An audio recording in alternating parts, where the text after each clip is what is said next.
हम वंदे परमानंदमाधवम् श्रीमन्मदनगोपालं वृन्दारण्ये पुरन्दरम् श्रीगोविन्दं प्रपद्येऽहं दीनानुग्रहकारकम्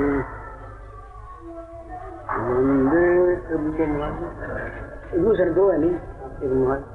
वन्दे मुकुन्दवरविन्ददलायदाक्षम् कुन्देन्दुशङ्खदशनं शिशुभूपवेशम् इन्द्रादिदेवगणवन्दितपादपीठम् वृन्दावनालयमहं वसुदेवसूनुम् नवजलधरवर्णं चम्पकोद्भासिकरणम् विकसितनलिनास्यं विस्फुरन्मन्दहास्यम् कनकरुचितकूलं चारुवर्षावशूलं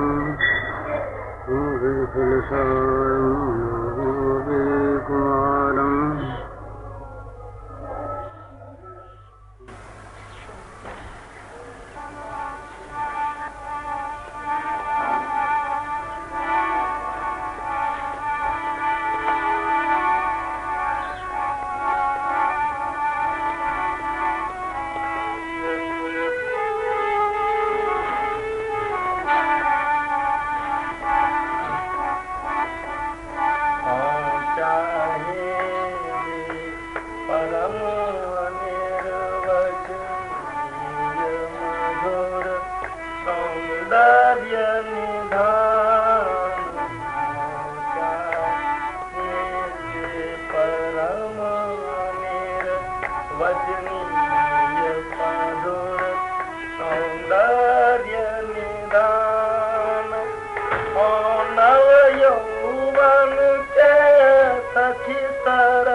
सुखद नयन मन हरण महान चाहे परम निर्वचनीय मधुर सौंदर्य निधान नहीं चाहती जाकर करूं कभी मैं उसमें अवगाहन जाती जाकर करूं कभी मैं उसमें अवगाहन यही मन मेरे कभी सुख उपभोग करूं मैं उनसे नहीं चाहता मेरा मन नहीं चाहती जाकर करूं कभी मैं उसमें अवगाहन सुख उपभोग करूं मैं उनसे नहीं चाहता मेरा मन उपभोग करूं मैं उनसे नहीं चाहता मेरा मन इच्छा एक यही मन मेरे कभी सुवर सर में पाऊं इच्छा एक यही मन मेरे कभी सुअवसर में पाऊं ऊंचे सुर से रोकर लगना जहाँ प्रिय गाऊं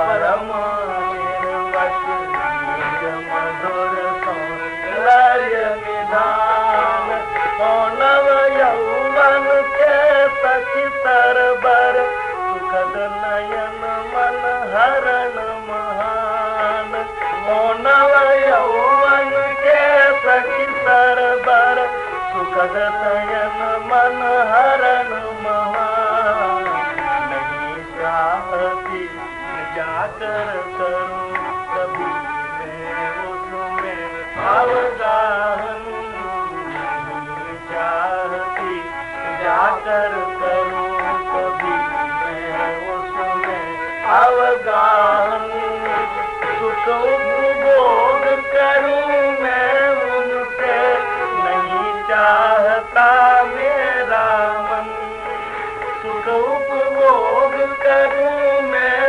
उनसे चाहता मेरा मन इच्छा एक यही मन में कभी अवसर में पाऊं इच्छा एक यही मन मेरे कभी अवसर में पाऊं ऊंचे स्वर से रोकर तजल जहाँ प्रिय गाऊं ऊंचे स्वर से तजल ऊंचे स्वर से रोकर तजल जहाँ प्रिय गाऊं रोती रहूं सदा वह रुके नहीं मेरा क्रंदन रोती रहूं सदा वह रुके नहीं मेरा क्रंदन ओ अनंत सुखमय वह मेरा क्रंदन ही है जीवन धन अनंत सुखमय वह मेरा क्रंदन ही है जीवन धन पहुँचाए रे परम निर्वस निज मधुर सौंदर्य निधान नव यौवन के सखी सरबर सुखद नयन मन हरण महान नव यौवन के सखी सरबर सुखद मन हरण महान।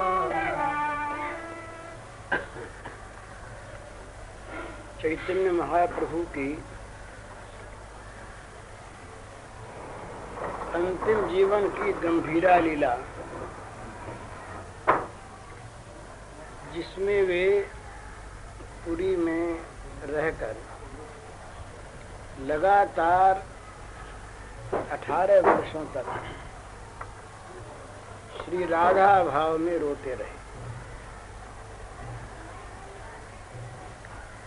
संयोग वियोग दोनों ही उनके अनुभव में आते, संयोग कम वियोग अधिक, और उनका रोना इतना करुणापूर्ण होता कि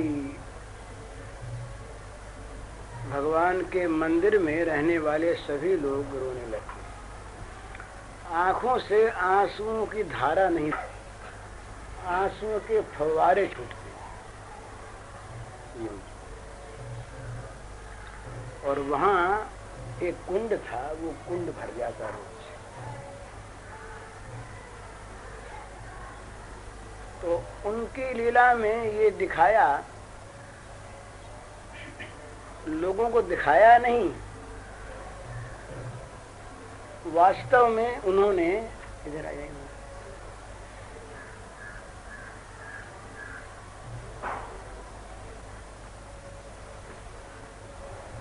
उन्होंने दिखलाया नहीं। जो चीज दिखलाने के लिए होती है वो असली नहीं होती, सहज स्वाभाविक नहीं होती, उसमें कृत्रिमता होती है। तो उनका जो सहज क्रंदन था वो उनकी अपनी स्थिति थी, उनकी ये अवस्था थी। उसमें कोई लोग देखे न देखे, क्या देखे क्यों देखे, लोग क्या समझें क्या न समझें, इससे उनके मन के साथ कोई संबंध नहीं था। तो उसी भाव में एक दिन वे बहुत कुछ बोले, बहुत रोज ही बोलते थे। तो एक दिन के बोले हुए कुछ एक आधी उक्ति का ये अनुवाद है जो भी गाया। ये मूल संस्कृत में था और ठीक उसका अनुवाद नहीं, उसका ये राधा भाव में उनका ये एक उद्गार है। मनुष्य सुख चाहता है ना, ये सभी हम लोग सुख चाहते हैं, जगत के प्राणी मात्र। तो जहाँ ये सुख काम है वहीं कामना है।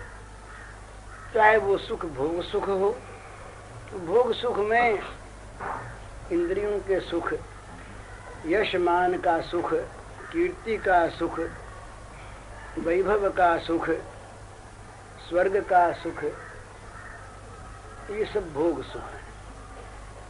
और मोक्ष का सुख, दिव्य लोकों में निवास का सुख, ये मोक्ष सुख है। तो सभी सुख चाहते हैं, लेकिन जहाँ अपने सुख की कोई कल्पना नहीं है, जहाँ सुख की कल्पना का सर्वथा परित्याग है, छिपा हुआ भी भाव रहता है सुख पाने का। मनुष्य कहता नहीं, पर छिपी हुई सुख की वासना रहती है। वो सारी सुख की वासना सर्वथा भगवान के सुख में परिणत हो जाए। इससे भी एक दूसरा विलक्षण भाव और है, कहीं भाई भगवान के सुख से भी हम सुखी होते हों और इसलिए उनका सुख चाहते हों। तो ये भी प्रकारा, ये बड़ा ऊंचा भाव होने पर भी प्रकारांतर से इसमें भी कुछ सुख वासना की गंध छिपी रहती है, ऐसा इन प्रेमियों ने माना है। तो एक भाव उनका ये,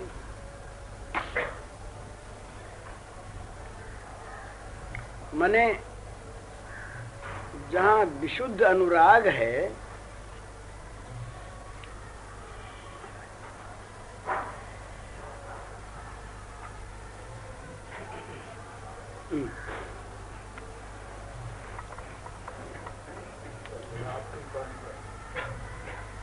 तो जहाँ विशुद्ध अनुराग है वहाँ पर निज सुख की कल्पना नहीं है, निज सुख की वासना लेश भी नहीं है,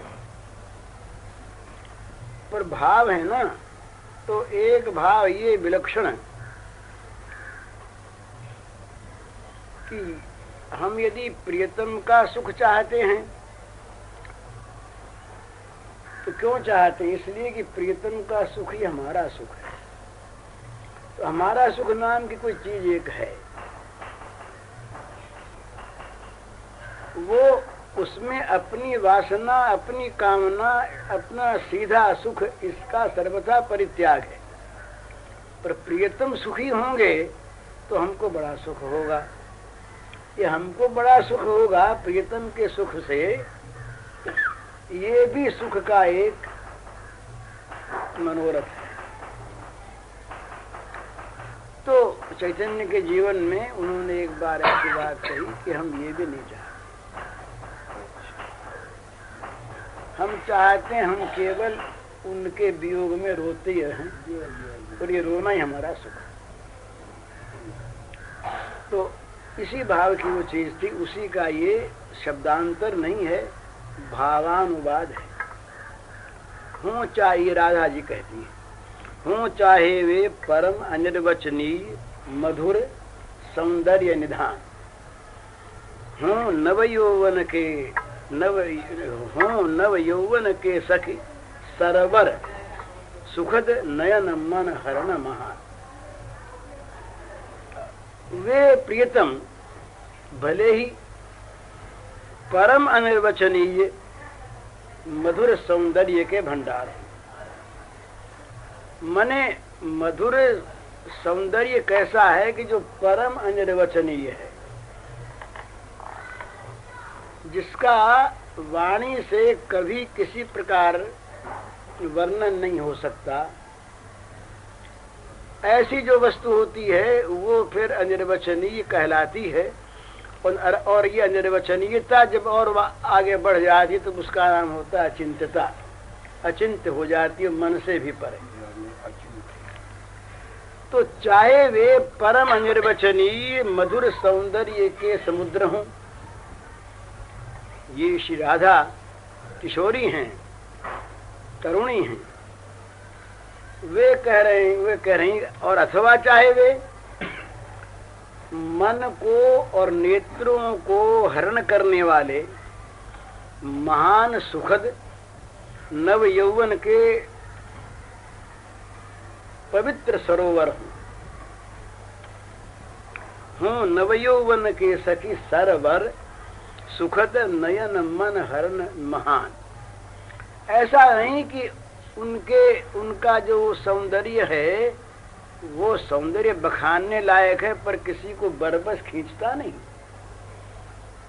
पर उनका ये सौंदर्य ऐसा हो कि जो बरबस मन को और नेत्रों को, किसी के भी मन को नेत्रों को, ऋषि मुनियों के भी, देवताओं के भी, लक्ष्मी जी के भी, पार्वती जी के भी नयन मन को बलात्कार से हरण करने वाला महान सुखप्रद पवित्र सरोवर। लेकिन नहीं चाहती जाकर करूं कभी मैं उसमें अवगाह। उस पवित्र सरोवर में, सौंदर्य सरोवर में मैं कभी जाकर डुबकी लगाऊं, ये नहीं चाहती। सुख उपभोग करूं मैं उनसे, नहीं चाहता मेरा मन। इसी प्रकार से भी उनसे मैं सुख प्राप्त करूं, ये मेरा मन नहीं चाहता। तो क्या चाहती हो?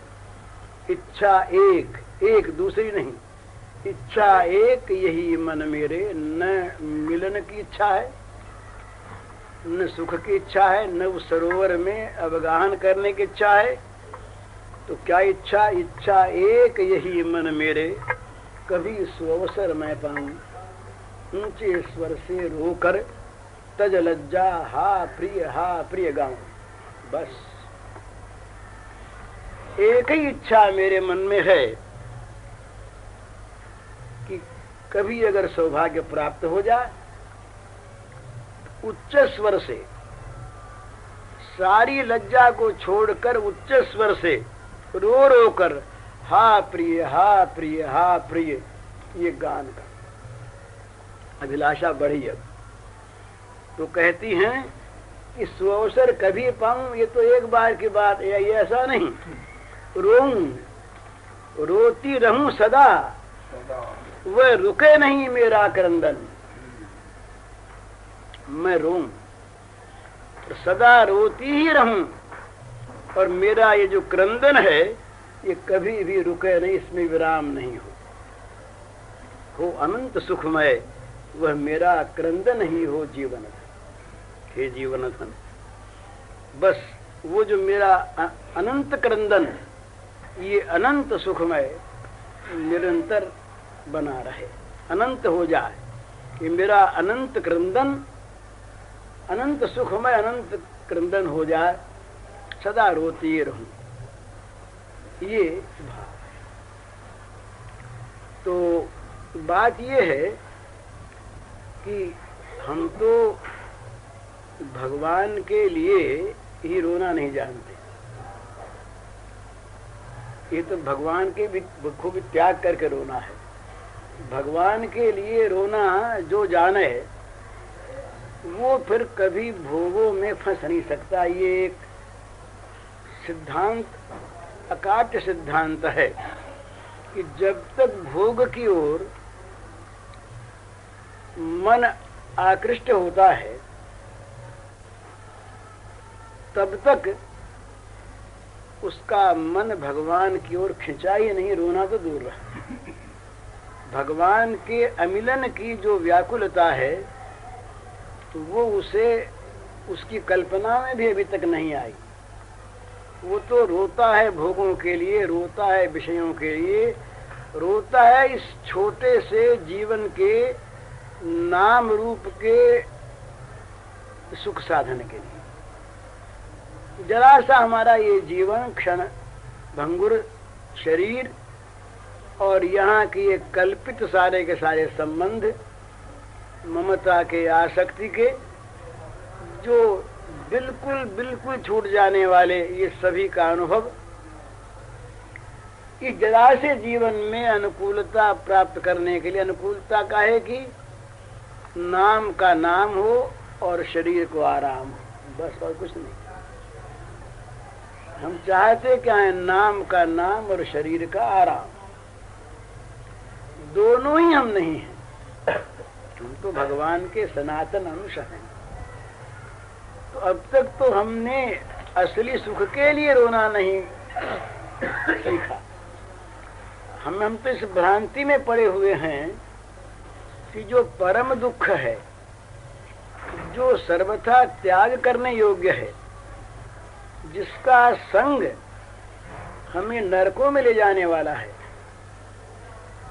उस कुत्सित विषय की ओर हमारा मन नित्य आकृष्ट रहता है और उसके लिए हम रोते हैं। आंसू बहा के रोएं या मन के आंसू निरंतर बहाते रहें। चिंता प्रमेयांच प्रलयांतामुपाश्रिता अनेक चित्त विभ्रांता मोह जाल समावृता। इसका यही अर्थ है कि दिन रात चित्त रोता रहता है, स्वप्न में भी, जागरण में भी, बाजार में भी, घर में भी, मंदिर में भी।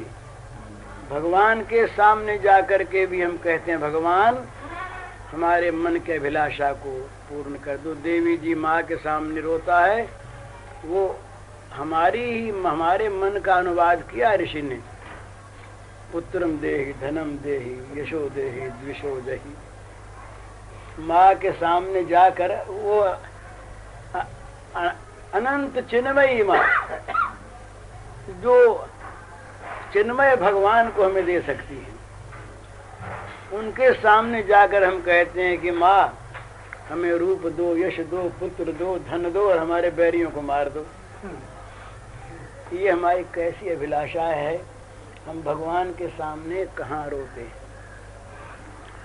तो पहले तो ये मोह मिटाना होगा, जिस मोह को लेकर हम बिल्कुल भगवान के विपरीत दशा में, ये राधा भाव और गोपी भाव तो महान त्याग का उच्चाति उच्च आदर्श है,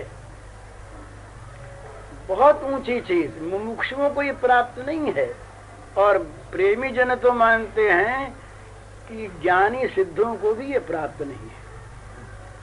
ज्ञानी सिद्ध अपनी कैवल्यावस्था में स्थित हैं, परंतु ये भावराज्य का ये महान त्याग उनकी कल्पना से अतीत है। तो ऐसी अवस्था में सबसे पहले तो हमें त्याग करना होगा ये मोह, जो मोह हमें जानबूझकर और अंधकूप की, अंधतम की ओर ले जा रहा है। उपनिषद में कहा वो अंधतम प्रविशन्ति, वो इस अंधतम नरकों में वो जाएगा। क्यों जाएगा? रात दिन विषयों का चिंतन, विषय कामना सारे पापों की जड़। पाप उत्पत्ति होती है किससे? कामना से। काम एष क्रोध एष रजोगुण समुद्भव महाशनो महापाप्मा विद्येन मिह वैरिणम। हम लोगों में क्या है, एक मैं निंदा नहीं करता, अपनी परिस्थिति बता रहा हूं, दूसरे की नहीं। ये श्रृंगार, ये विषय यद्यपि भगवान के साथ संपर्कित हो जाने से ये सब पवित्र हो जाते हैं, अंतकरण की विशुद्धि करने वाले होते हैं, पर हमारा मन अगर हम गहराई से देखें तो भगवान के संपर्कित विषयों में भी जितना विषय सेवन करता है उतना भगवत सेवा नहीं करता। जरा गहराई से देखने की चीज है। सुंदर संगीत हो रहा है, बड़ा कर्ण प्रिय है, अब उस संगीत की मधुरता हमारे मन को खींचती है या भगवत भाव खींचता है, ये जरा देखने की चीज है। बड़ा बढ़िया श्रृंगार भगवान के है, बड़ी सजावट है, वो सजावट हमें खींचती है या भगवान का भाव हमें खींचता है। बहुत बढ़िया नैवेद्य बना है, बड़ा सुंदर प्रसाद है, वो प्रसाद हमें खींचता है या प्रसाद की मिठास हमें खींचती है, या देखने की चीज है। बड़ी महिमा प्रसाद की, बड़ी महिमा प्रसाद की। मीरा से कह दिया कि ये चरणामृत है, चरणामृत है। दूसरी सखी ने कहा कि बहन जी ये चरणामृत नहीं, जहर है। कहा बोलो मत, चरणामृत के नाम से आया है। हम लोगों को तो कहीं प्रसाद उस दिन हम सुना हमने कि वो प्रसाद बना तो वो बुरादा जो आया था नारियल का, गिरी का, पता नहीं, शायद कोई पुराना होगा, तो लोगों ने कहा इसमें गंध आती है, था प्रसाद बन गया था वो। एक कथा आती है, कथा नहीं सच्ची घटना। एक भक्त रहे, वो भक्त रहे, क्या नाम था, रघुनाथ भक्त रहे। तो वो पहले बहुत बड़े आदमी के लड़के थे, फिर गरीब हो गए, तो भीख मांगने लगे। तो उनके ससुराल वाले जो थे वो थे राजा के दीवान, धनी थे। तो अब वो संसार तो देखता है, संसार को। अर्थवान पुरुष अगर कहीं दूर संपर्क में किसी भाई बंधु दूर का भी कोई जमाई हो तो हमारा जमाई,